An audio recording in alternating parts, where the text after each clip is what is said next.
Hey guys, welcome back to our podcast. Hey guys, today we're going to be talking about the topic of burnout.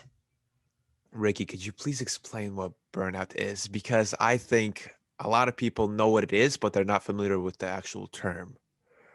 Yes, so burnout is something, if I read specifically a quick definition, it just says physical or mental collapse caused by overwork or stress, which I think a lot of dancers experience.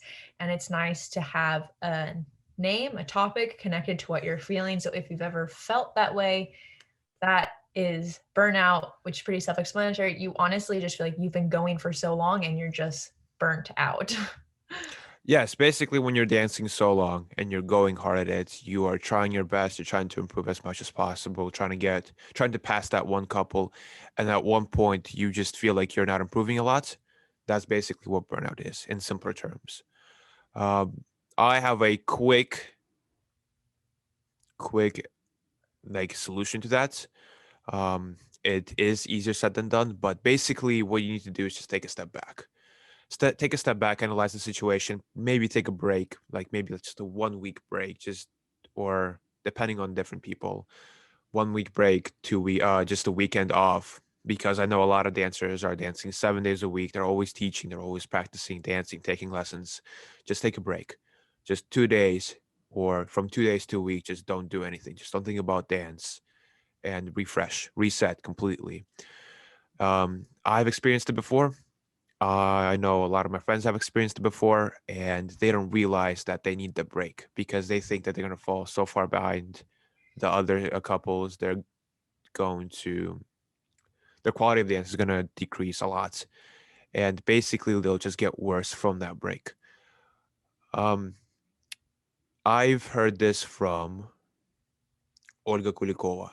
She is Dmitry Zharkov's partner in world champion in ballroom standards, WDSF. And in one of their lectures, she said, in order to progress, you need a little bit of regress. So take one step back, and you'll have such an easier and clearer path. Just take a step back, relax, analyze the situation, what you're doing. Maybe the diet that you have is not working for you. Maybe you need something else. Maybe that diet is just slowing you down. You're not getting a lot of calories. You're not getting that certain intake that you need. Or maybe your training sessions are not as um, as well thought through as they should be.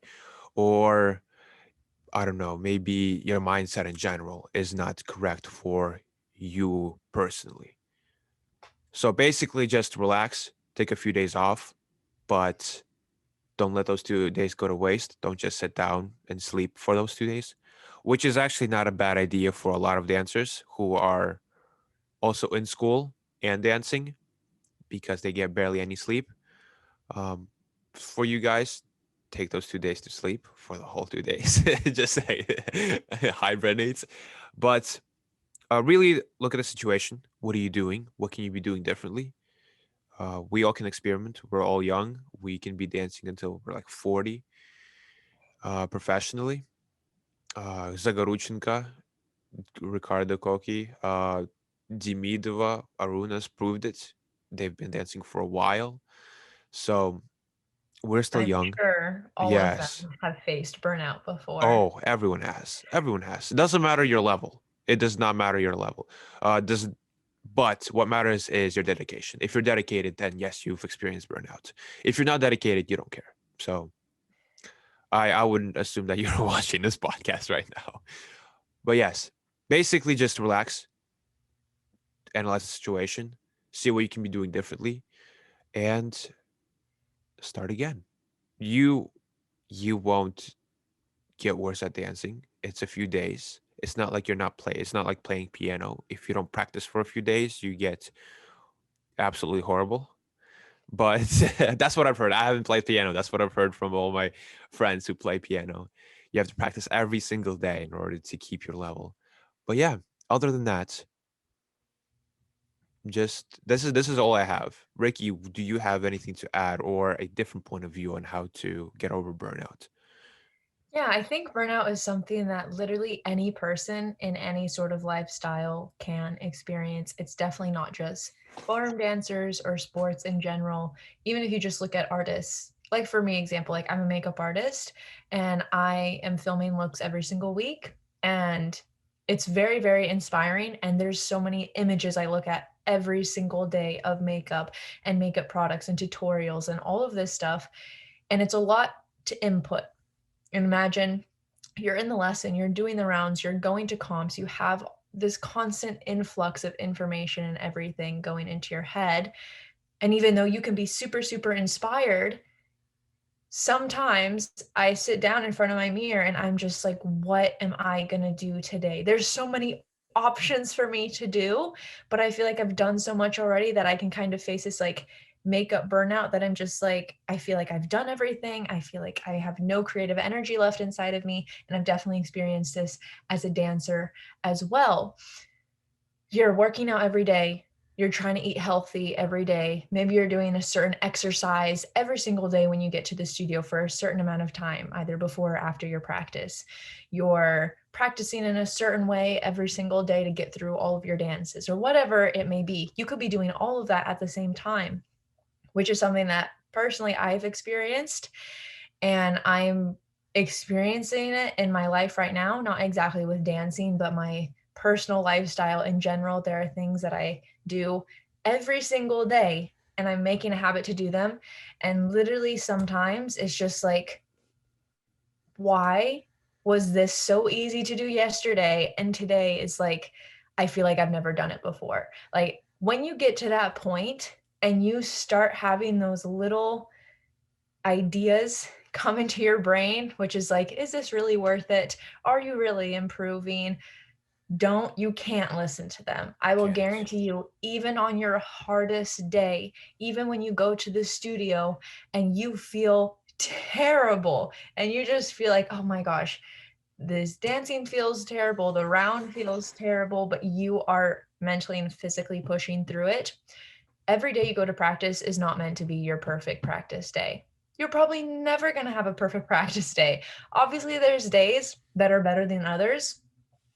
And this is completely aside from like the kind of like arguing and fighting side with your partner, because sometimes your practice can literally just feel terrible just because of the interaction you have with your partner that day and not with the dancing. This is specifically talking about the dancing only. Even on the days where it feels terrible, you show up to the studio, you do your practice, you do your exercises, you eat that healthy food. Even though if you don't want to eat it, I guarantee you, literally the next day, you don't have to wait a week or a month. The next day, your body will already thank you, your mind will thank you. You will have shown that you are creating yourself a stronger mentality. Even when it feels like everything's falling apart, you just have to push through that and understand like it's okay to have a bad day. It's okay not to feel great. It's okay to not want to eat your vegetables 3 times a day. It's okay not to want to get 10,000 steps if that was one of your goals, to do 10,000 steps every day. Trying to achieve it is the important thing. Not giving up is the important thing. Not if it was perfect. If your exercises that you did were the best exercises you've ever done that day, because it can't be like that every day. Not every dance competition is going to be your best competition. It's oftentimes in the competitions where you feel the worst and you're just like, you're not feeling it and you know you have to push through it.